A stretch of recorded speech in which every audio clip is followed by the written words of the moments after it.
Hello and welcome to the Healed Approach podcast. I'm your host, Rebecca Heald, and in this series, in partnership with the Facade Collective, we are going to be focusing on the phenomenal women in construction, highlighting their pivotal roles in an industry where they lead with resilience and innovation. This is a celebration of their achievements and a call to action for true equity in traditionally male-dominated fields. Join us as we uncover the stories of these inspiring women, the challenges they've overcome and the transformative impact they're making. With every story shared, we're constructing a future where everyone has the foundation to build their dreams. Let's embark on this revolutionary journey together. Hello and welcome to another episode of the Healed Approach podcast. And I'm joined today by Tara Brevitt. Welcome, Tara, and thank you so much for being here with me. Thank you for having me. I'm excited. So am I. Last time I saw Tara, we were having drinks in the sunshine. So yes, Tara, let me introduce you and then we can go into that. So Tara is a powerhouse personal leadership coach who accelerates women in male-dominated industries and new entrepreneurs to get wildly confident, highly paid and securing their seat at the table as an industry leader. Her mission is for more women to hear the words, "Fuck, she's good, we need her," whenever they walk out of the rooms that are important to them. And I just want to say that, Tara came on my radar a few months ago, I think. And immediately we were like, right, we've got to get together. We've got to meet. And that's why I've been really excited about this podcast today, because it's going to be amazing. But Tara, let's get started by just talking about, because obviously you're doing your amazing work right now and it is super amazing and exciting. But I know that you were in the construction industry for some time before that. So can you talk us a little bit through that and kind of what it was like to be, I guess, an already confident woman in that industry? Yeah. So before I started my leadership coaching business, I worked for 10 years in the construction industry as a project manager. So I worked in London, I worked in Dubai, I worked in Peru. So I worked internationally and absolutely loved it. Actually, I thought I loved it, but that's maybe a story for another day. But I loved it. I loved my career. I loved the work that I did. And you just said something interesting there. Like, as an already confident woman, like I was when I first started, I wasn't, because I didn't have any of the right technical qualifications. Perhaps, like, I didn't have a construction degree. I started my graduate scheme where they said construction degree absolutely mandatory, and I was like, not for me. So I suppose maybe I was confident from the beginning, but when I got, when I first started, and I didn't know anything, but I think that rapidly changed. And, within 6 months of starting, they gave me my own project to manage. And I was like, okay, right. Well, I didn't know what a brick was 6 months ago, but let's go with this. So yeah, I worked in consultancy, doing project management, and my take on being a woman in the construction industry is it is exactly what you make of it. And I think that this is my take on life as well, right? It will be exactly what you want it to be.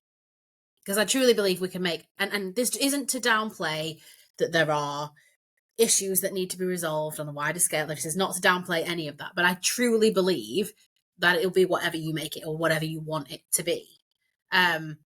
But that piece around having confidence and knowing who the fuck you are plays a really, really important part of you being successful in that industry. Yeah, that's really interesting, because I'm with you on that one as well. And I think as women, we do have to, I talked about this recently because I said that there is no doubt, that the industry is tough, but it's not just tough for women, it's tough for everybody.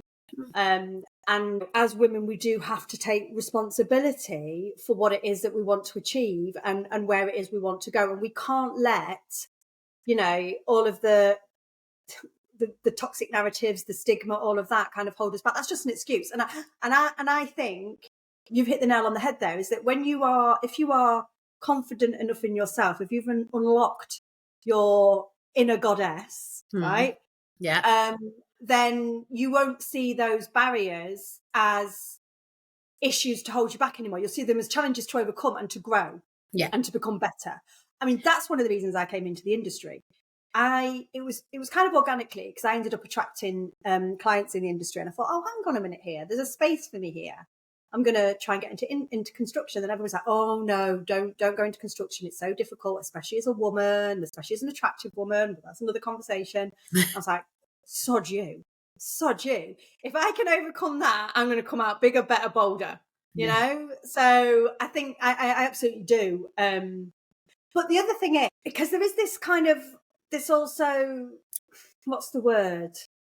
Disparity? No, maybe that's the wrong word. I don't know, because we talk a lot about women we talk about a lot about fixing women, about, supporting women, developing women. But for me as well, it's also about how we're creating those cultures and environments for women to be able to thrive and grow, and to make that as a transition from being maybe mildly confident, not confident at all, to being your biggest, boldest self.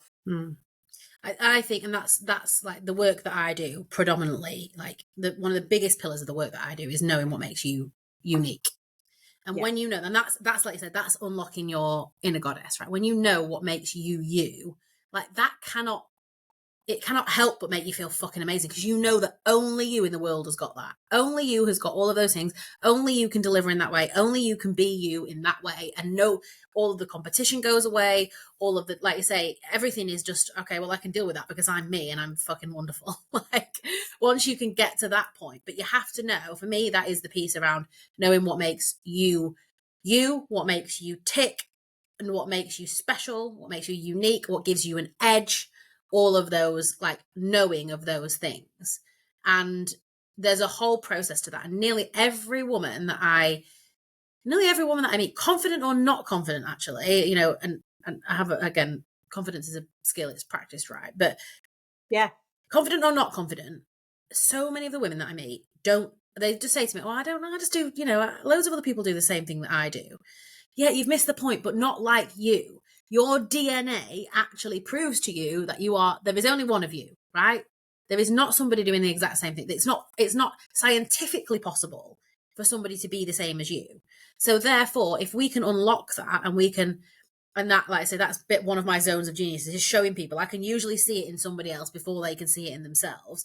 And it's usually a combination of things. It's not just one thing, because of course, like, there are finite things in the world, but it's the combinations of things, the combinations of, who we are, our personality types, the way we work, the relationships that we hold, all of those things combined is what creates that sense of uniqueness. And when we can step into that like level of confidence and boldness. And I think that I did that very early on in my career. Like, I established myself, and I used, one of my favorite ways to do this is to use your weaknesses.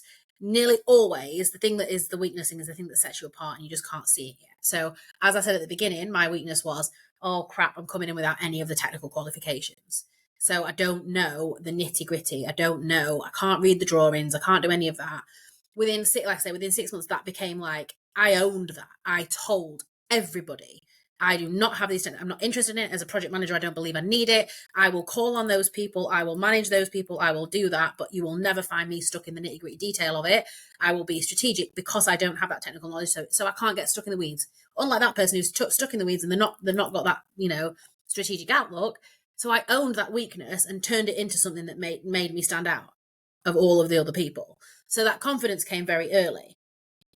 But what you said earlier about, but there was already confident people. So then very early in my career, I was very confident of who I was, and people would call me bold, ballsy, they used to call me a bulldog. These, all of those things, or audacious. She's not afraid of anybody. She's not scared of being judged. All of those things was the peak person that everybody saw me as.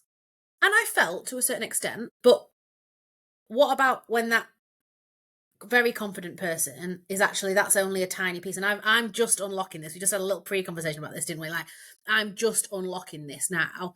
What if this big, bold, brash version of you, confident version of you, is actually just a tiny iota of what you've got in the fucking tank? But because everybody else is telling you, fuck, she's big, she's bold, like, whether it's in a positive way or a negative way, it doesn't matter. When that's coming out, you're like, well, I can't let the really big version of me come out, because what the fuck will they think? Absolutely. Right. And this is something that I have struggled with in all aspects of life. And actually, I do think that being in construction, and I've heard this from other people as well, has kind of helped me to push my boundaries more, to become that bigger, bolder me. Because, yeah, like you said, we did talk about this briefly, because I think we're both the same in terms of the, you know, not at the same stage, but we both have come across throughout our whole lives as being confident people, bold people, you know, stand up for what we believe in. But like you, I feel like I'm just scratching the surface. I feel like I've not even started in terms of, because I still, as much as I am confident and bold, there is still a part of me. There is still a part of me that is still afraid of me. You know, and we talk about how we are worried about other people judging us. We're worried about, and I think that's the way we've been conditioned. Because like you say, we all think, oh, everybody else is doing the same thing as me. You know, there's nothing special about me. That's what the patriarchy wants you to think. It doesn't want you to think you're any different. It doesn't want you to unlock your true potential. It wants you to compare yourself with people constantly, because that's how we are. You know, that's what's marketed to us for our whole lives. So I think once you can begin to unlock that and start the journey, you never end, do you? It never does end. And I did want to say as well, in terms of like, so there's two points I wanted to make there. And I think one, we're afraid of being judged, but I think the biggest fear, like I said, is ourselves. The biggest fear is, I know that my biggest fear is being genuinely my true self. Because what does that mean for me? Does that mean that I need to move? Does that mean that I need to not do the things that I've become so used to, because do you know what I mean? Because I've not fully stepped into my power yet. And then there is this whole piece of that never stops, because if everything, it is and it isn't, right? Because it's not exhausting.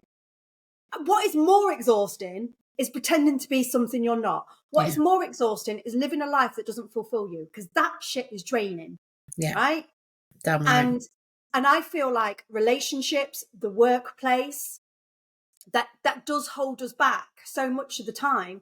But I feel like in construction, you see women get to a point, you see women become bold, brave, confident, but then their wings are kind of almost clipped at a certain point.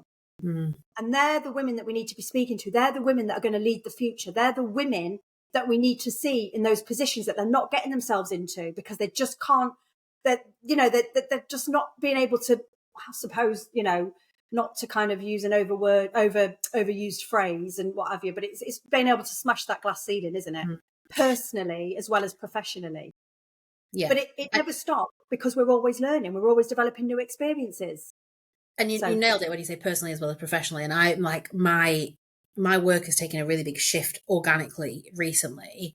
And the word, and I used to have it there, and it kind of dropped off. But the word personal coming in front of, you know, being not just a leadership coach, being a personal leadership coach, because I see people trying to do leadership at work, trying to live leadership in a career, but not doing it in their own lives, and then they just live out of alignment. And you lead as a whole person, and when you lead as a whole person, you lead authentically.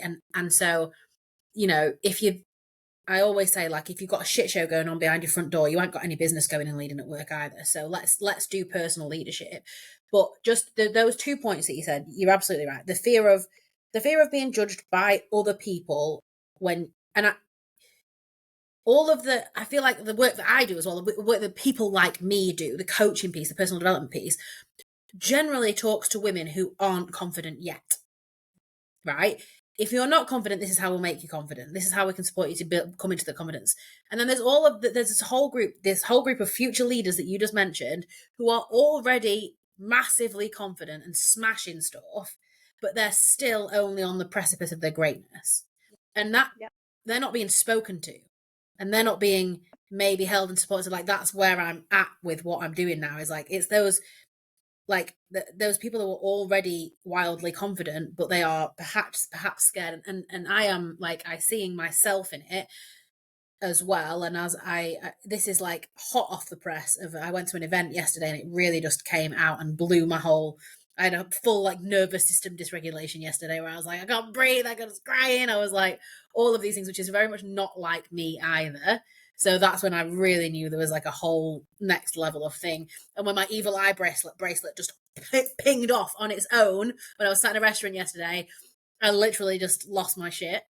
And this is the thing we'll talk about. Actually, this is a thing to touch upon about these, spiritual beliefs or things like that don't come into when you live in the black and white world of the construction industry, which didn't for me and only came out afterwards. And I think, fucking hell, who could I have been if I wasn't scared of that judgment? Who could I have been and what could I have achieved if I'd have had that then?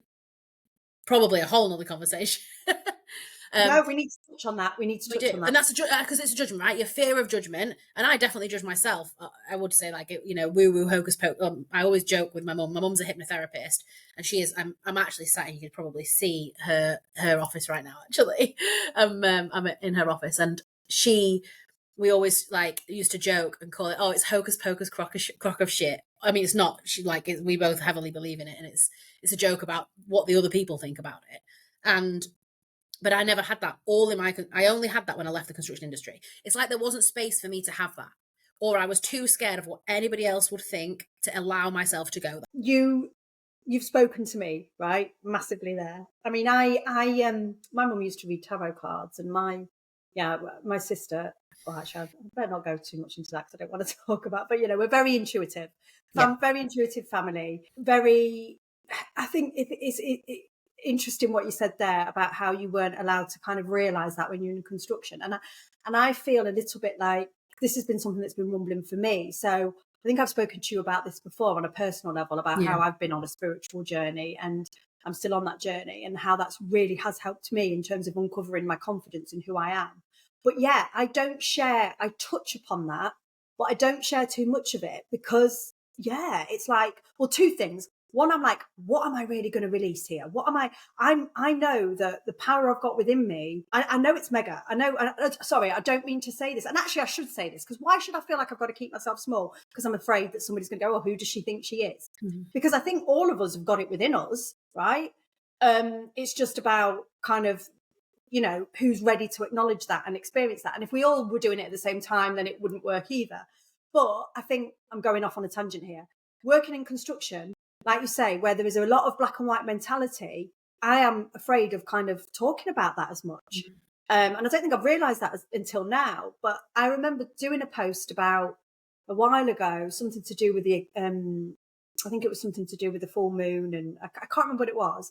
And there was somebody, it was a man who commented, and basically it was like, if you're going to believe all of this, how can you be taken seriously in the industry when you believe in like the moon affecting X, Y, Z, and and that you're kind of you're spiritual? And it did kind of stop me and thinking, oh my God, if I talk about that side of things, does that mean that I'm not credible? Does that mean that my point doesn't matter? This is exactly why I'm trying to, and you're trying to, I know, because we are both trying to get women, confident women, in male dominated industries to really ramp it up and step into their power, because they're going to bring that element into it that is missing. This very black and white, judgmental, kind of one way of thinking. It has its place, but if it's not balanced with that kind of that insight, that empathy, that spirituality, then this is where we have all the issues around mental health, around, everything really. Also, but also, like, imagine the level of innovation when you open the door to that and you let it in. Exactly. As well. Right? Imagine the level of innovation that can happen as a result of that. And one of my favorite things to do. So I'm relatively open. I don't talk about it a lot. It's not like I necessarily market myself to be, that spiritual person, but I talk about it openly. Like, people know that that's a side of me. But a lot of people join my programs and then they don't realize what's about to go on, or whether, there's bits and bobs that are in there. And my favorite thing to see, I love it. And I would say 99% of the time it happens is people are like, do you know what? This is not really for me. And I'm like, great. Never used to be for me either. Just leave it if it's not for you. Like, absolutely fine. And then 2 weeks later, they'll be like, oh my God, this is for me. This is for me. And I didn't think it was going to be for me. And I was like, yeah, I know. I've been there. I didn't think it was for me either, but it's for me. And here's my take on the whole spirituality piece. We really have gone on a tangent, but you're right. This is hugely related to judgment. Is once you start and then you have the evidence. Well, you're a logical person, as the old person who worked in the construction industry that I used to be, the very logical person. Well, once I've tried something and it works and I've got evidence, that is now logic, isn't it? Exactly. So all you have to do is to be willing to try. And if you try and nothing happens, what do you lose? If you try and it works, what the fuck do you gain? Exactly. I love that. I love the way you've articulated that. Love it. Because that's the barrier, isn't it? That's always the Yeah. thing. It's like some things seem to be so much more tangible. You've got more evidence to prove it, but you've got it. Yeah. And like you said, that's how we change mindsets. That's how we become more confident. Like you say, it's a skill that you practice in whatever we do, because we do something, we gather some evidence that it's the right thing. And so we keep doing it and we keep doing Yeah. it and we keep doing it. But the thing that stops people doing that in the first place is the fear of judgment. Yeah. Is that fear of judgment. So they don't do that thing, because rightly so, if they just did it and nothing happened, nothing would happen. So it's not that that's stopping them, because they know that nothing bad would happen. If they didn't believe it, then what of? It's not. It's the fear of other people judging them for doing something that might be slightly different or slightly bigger than them or whatever. Like, that's the fear. It's also fixed mindsets, I think. Yeah. I do think you're right. I think fear of judgment. I mean, everything has an element of fear. Anything that we don't do or we procrastinate on, is because of some kind of fear of some sort. But again, a fixed mindset, I'm sure that's, again, linked to fear of change, linked to fear of, I don't know, whatever it could be for you. But I want to kind of want to go back as well a little bit to this kind of idea of, encouraging strong, independent, confident, courageous women to continue to do that and not think that once they are bold and confident, that's it, and there's a ceiling on that. Yeah, because it's not, is it? And this is why I think that, because in the construction industry, we're seeing women come in, we're seeing, them getting to a certain level, but getting, moving up that ladder is difficult. Retention is difficult. And I think it's got, again, I think it's a lot to do with the atmosphere and the culture within the industry, but it's also to do with the fact that is stifling women from really being able to really kind of, like you say, you've kind of unleashed that tiny little bit of a bigger picture for you. And it's the same, I think, for a lot of women that are leading in the industry. And, another thing is this idea as well that in order to do that, in order to be that bold woman, okay, that woman who is disciplined and authoritarian, you've got to almost overstep into your masculine, right? And that again is a stereotype that we need to squash. Yeah, because I think you're in my brain about what I want to say next now. Yeah, well, because at the end of the day, I think this is it. I think we deny ourselves. We get to a certain point, and then we think, I don't want to deny myself, my femininity, who I am as a woman. But I feel like I need to cast that off if I'm going to continue into this industry. So go on. Sorry, you want to say something? I think you're right. I think the power is in the opposite, right? Because the power is in what sets us apart. That femininity is the thing that sets us apart in that industry. And again, come back to innovation, come back to power, all of those things. Because people often, I think, mistake feminine energy for always being soft energy, and it's just absolutely not. But I think, again, those things come with fear of judgment. So if we think about the bits of us that we lock away that we don't want because we're scared and we're going to be judged, it's going to be things about like, what are we going to wear? So we're not going to wear, and I have a whole thing about this, right? So when I worked in the construction industry, I always just kind of, I think I managed 3 days where I wore some clothes that weren't me, because I felt like a strung up pig. Like I couldn't deal with it. I just couldn't deal with it. Like I was like a wild, back then in my fashion and clothes have changed or whatever, but I was like a wild trousers kind of woman, like, my leopard print trousers and like comfortable clothes as well. I always said, like, if I could come to work in my pajamas, I would be way better at my job because I would be less angry. But also, like I say, like bold, bright, like as I am, the fucking yellow leopard print, bold, bright colours or bright lipstick, whatever, was always my vibe. And I am so proud that I never squashed that, even when I moved to the Middle East, and like I was delivered an extremely strict dress code, of which I respectfully followed in the levels that I needed to from a cultural respect, because it's very important to me. But that didn't stop me. Everyone else was like suited and booted, and Tara would rock up in her like wide leg jazzy pants and a bright top, and I became known for that. It didn't take away from my power, it gave me fucking power. But everybody's so scared to be different or to be, and so like the way we dress You know, owning our sexuality or sensuality as well. Another thing that we repress, suppress, don't want to talk about. All of those things. You've got so much fucking power in your pussy. So much Yeah. power in your pussy. Yeah, I'm with you on that one. Have you, Like, have you read The Pussy Reclamation? pardon? Have you read the book The Pussy Reclamation? No, I'm just going to order You it from need to Amazon read now, it. though. You need to read it. You need to read it. It's been a game changer for me. It really has. You know. Yeah. I mean, yeah. Go on, carry on. So yeah, like that. So how we look, what we wear, you know, how we feel in our bodies as well. Like what do we feel about our physical bodies? Also, being afraid to care too much about things. Feel, you know, are being afraid to show the soft side as well, like, or our emotions or whatever. And I am again rapidly unpacking that now in my own world. I've spent absolutely years, you know, compartmentalizing things and deal. And you know what? There is also power in that, and I teach that, and it will be a big part of my body of work forever. How to manage and deal with your emotions in a really healthy way, but Yes. also, and I wrote a post about this morning, I think it was, and I was just like, do you know the biggest thing that people will not tell you about how you can feel in control and powerful is when you fucking surrender and let go. And Yes. as women in construction, we have to be, and as me as a project manager, everything has to be in control, in its box, managed into its absolute micro element. And there is a part of that job that requires that, of course. But when you can just step back and let go and be okay with what the result is going to be, or be okay with what the judgment is going to be, or be okay with whatever that is, and just fucking surrender and let go, the world needs that from us as well. The world needs that massively in the construction industry, because this is why we're stifling things, because we're afraid to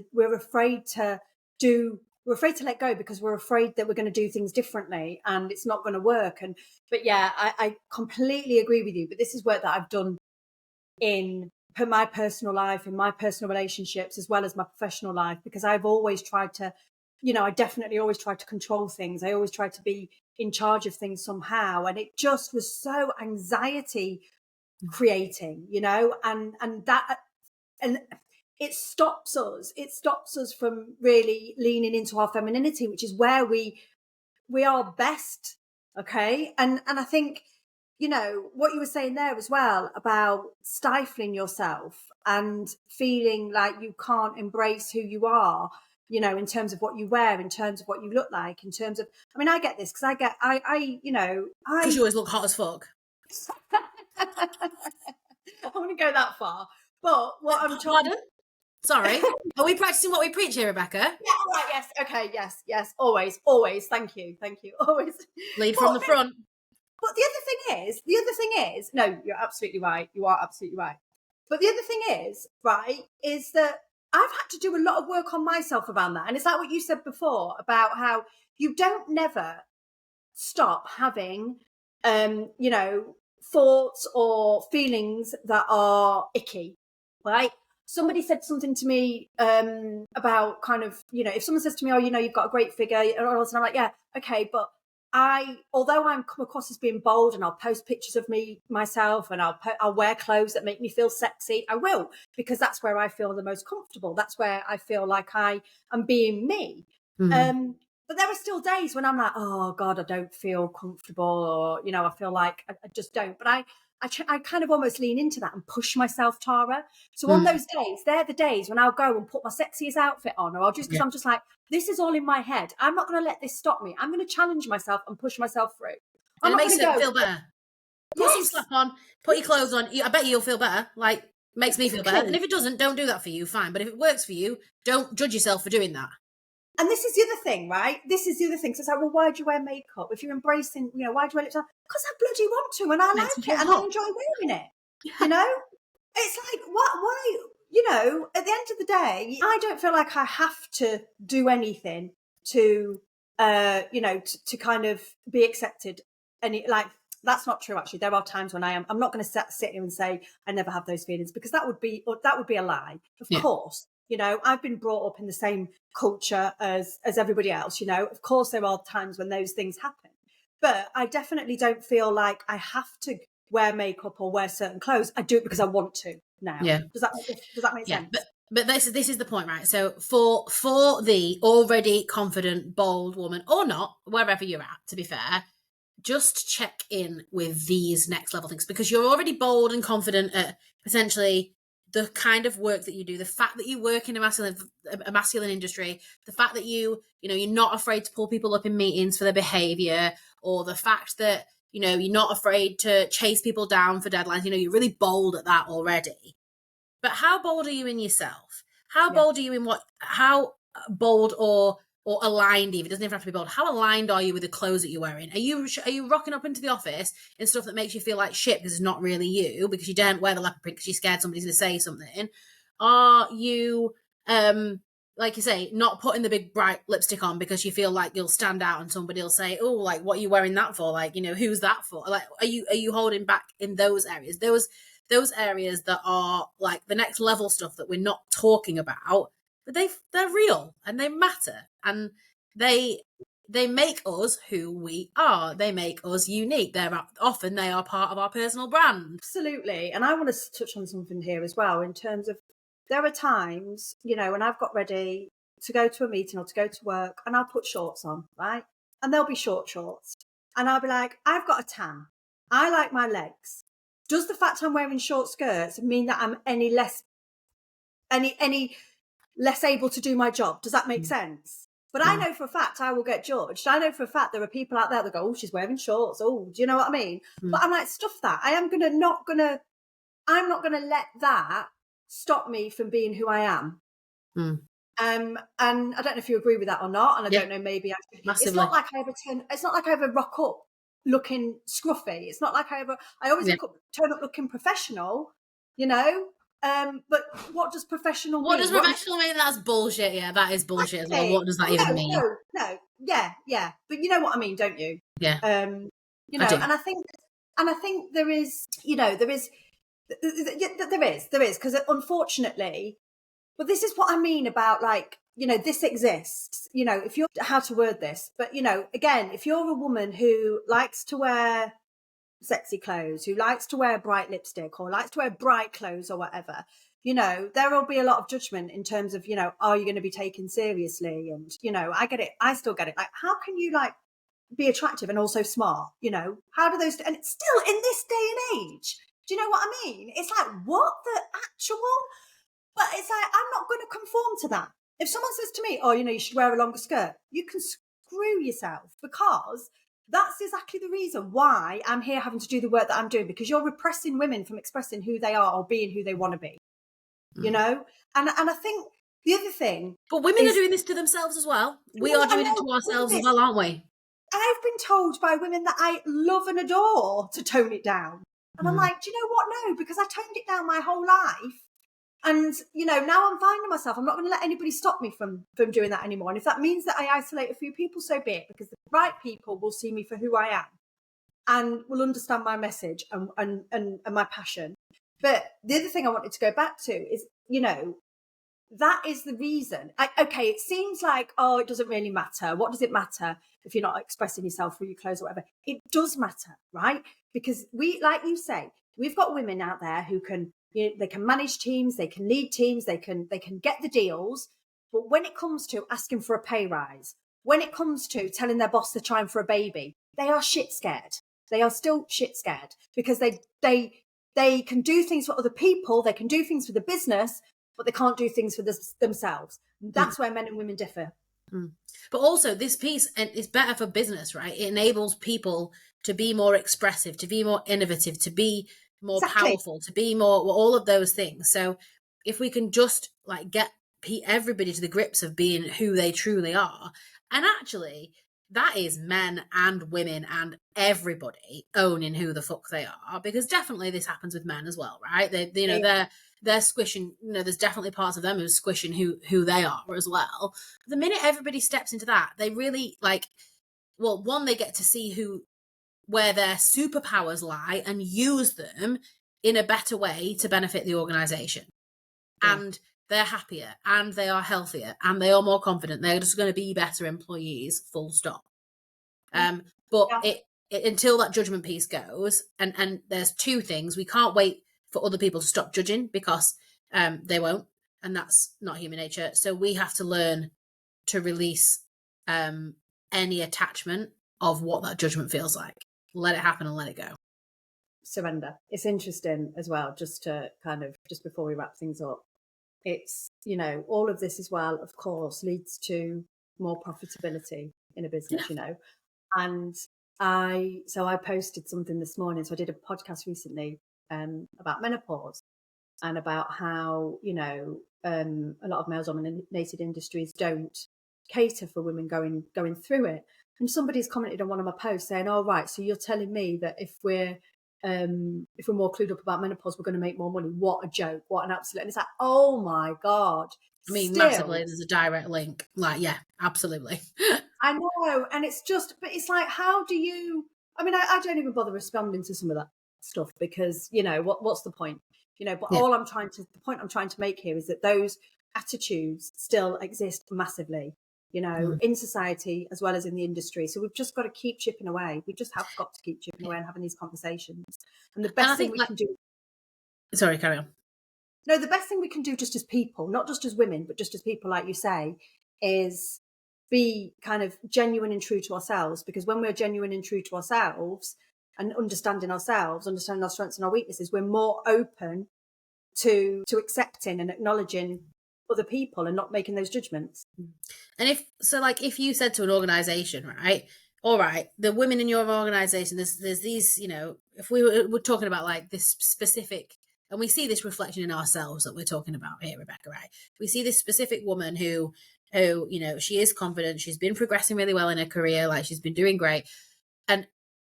And if you were to go and say to the leaders of those organizations, by the way, that's 10% of what that woman's got in the tank. Do you know that? That's 10% of what she's got in the tank. But because she is scared of being judged, because, and you know, all of those things, that's why she's not able to release that. So whether that is, like I said, I think it's too hard to stop other people judging. That's not the ways to go. It's about to teach. It's, you know, if she can be supported, like through personal leadership coaching, through all of that kind of stuff, to figure out who she is and own it, you will get 100% out of her tank instead of 10. Right. I agree with you to a certain extent, right? Because I work with some of these women, and I'm sure you do as well. Because I've had directors come to me and say, "Look, we've just got a woman on the board, and I know she's capable of so much more, but she's got imposter syndrome, or she's she's lacking a bit in confidence." And that's great. That is amazing. You know, and I've been working with some amazing women with that, and I've had some great results. But it's not, if there isn't also something happening within the environment that they're in, they're not going to be able to. And that's not just in the workplace. That's also, you know, in their home lives as well. Because I've been on that journey, you know, in that I was working on myself, I was growing, I was getting better, I was getting more confident. But obviously I was in an environment that was broken, you know, and it wasn't until I kind of took myself out of that environment that I was able to flourish. And it's the same, like I say, it's the same, you know, in the work environment. If you're a leader out there and you're passionate about providing that mentoring, that personal leadership for the women in your organization, you've also got to invest in looking at what you're doing to ensure that you're nurturing that. Yeah, 100%. And I really like the link that you made personally as well. And like, you know, and I'm not, you know, I've been really public about this as I'm going through a similar thing. And luckily I'm not leaving a horrible environment, but I recognize, in fact, it's quite the opposite. And somebody said something that landed with me the other week, and they said, it's really hard to walk away from a really good man. And I was like, oh my God, that's what I've done. And it's really fucking hard. However, I recognised that the alignment was no longer there, which was one of the things that was stopping me getting everything out of my tank. And so it is, your environment is super, super important. Whether it's good, bad, or just misaligned. And sorry, every time you say something, it makes me want to say something else. I got another comment by somebody. I did a video about being a single mum, I think. And it was like, you're only a single mum because either you married a bad man or you pushed a good one away. And I think you've just summed up there exactly what I was kind of saying. Well, what happens if you're a good woman and you're a good man, but you're just going in different Yeah. directions? Do Yeah. you know what I mean? It's just like so black. This was a guy Mm. in the construction industry again. You know, one of those guys, because they do exist. I'm sorry. I know there are plenty of amazing. But the other thing is, one thing I want to kind of end on here too, as well, is that whilst we're talking about how we need to help women to unlock it, I honestly do think it's the same for men as well. I do Yeah. think that there are so many amazing male allies out there. There are so many amazing men out there that aren't allowed to step into their full power because they are, you know, again, restricted by a very kind of black and white, Mm. macho kind of industry. And I feel like if we encourage and support women to be more present within those industries, that's going to help men too as well. But Mm. it works both ways. Men help women, women help men. It's unfortunate we even have to talk about gender. Do you know what I mean? Mm. But that's the world that we are living in, unfortunately. Yeah. And I think the confidence piece as well is massively overlooked for men. Like, it's just assumed that they're confident. And I mean, I market to women, but the men that want to work with me, they just drop in my inbox, and I work with Yeah, many men. same, And Because my message resonates to men as well. Because yeah, this is but it's like they're not allowed to feel like they're not confident. Like, they shouldn't feel like that. That feels taboo for them, which is absolutely wild as well. yeah. No, absolutely, you're absolutely, and I do want to kind of definitely really want to hammer that point home as well. Is that there are men as well that aren't stepping into their full power. You know, so we all need to work together. Can I just ask you one last question? You absolutely can. Personal question. Woo. So I know that you are, you know, you've been on a journey. You've already openly shared how you're on a journey as well yourself at the moment. But I'm wondering whether you would be willing to share, you know, what is the most important lesson I think that you've learned about yourself so far? The most important lesson that I've learned is the very lesson that I shared today, and that's why it's the topic, is that even if everybody else thinks that you are already the biggest, boldest, wildest, most controversial, whatever person that they know, even if they already think that, it doesn't mean that that is all that is it for you.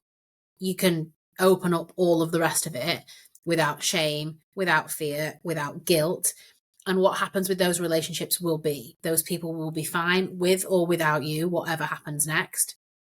And until you embrace that and take ownership of that, however fucking uncomfortable it is and whatever fires you set in the process, you won't fulfill your heart's desires until you do that. And life's not there not to be.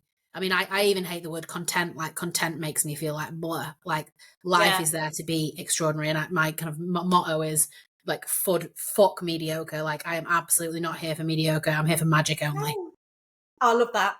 It's, you know, the word content brings to me the same feelings as the word moist. Hey, I don't mind the word moist. I don't mind the word moist, but I don't. Podcast. That's another podcast. It is.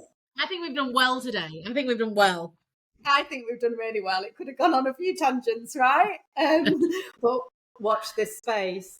There was something else I was going to say there because it was super important about what you said, but it's completely gone out of my head now. Thinking about contentment and moist, it's just made me feel icky. No, thank you. I'm really hoping whatever I was going to say is going to come to me, but I don't know if it is. Can you please, Tara, let people know where they can find you, anything that you've got that they would be interested in? And of course, I will put it in the show notes, but please let people know now. Yeah. So, I am most present on LinkedIn and Instagram, and it's Tara Brevitt. So super simple on both platforms. You'll find me by Tara Brevitt on LinkedIn, at Tara Brevitt on Instagram. So super easy to find me. I do occasionally faff around with Facebook, and again, same name everywhere. Super easy to find me. And I do have, like I said, put it in the show notes, but we've been talking a lot about unique edge today, and I have a freebie that I can share with people that helps them unlock that unique edge.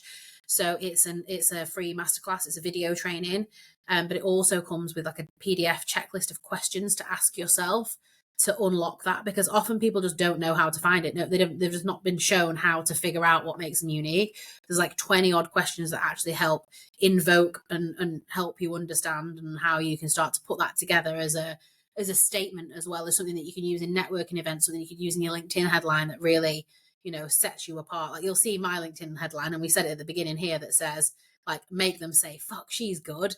Like, that's part of what makes me unique, my ability to do that with people.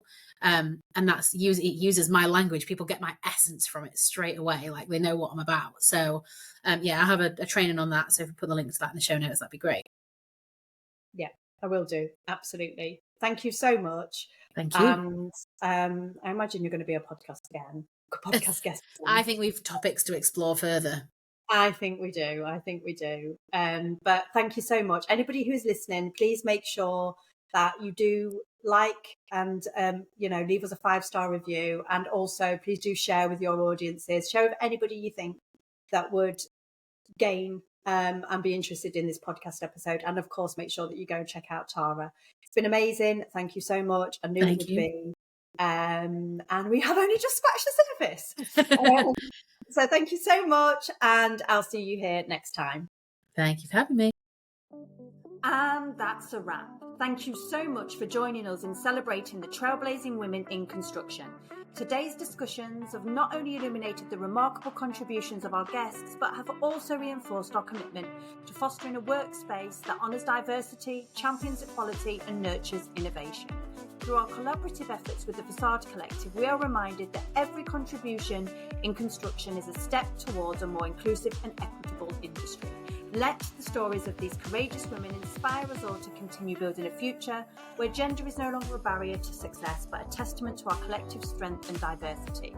Until next time, let's keep pushing boundaries, breaking barriers, and leading the charge towards a more equitable and inclusive world.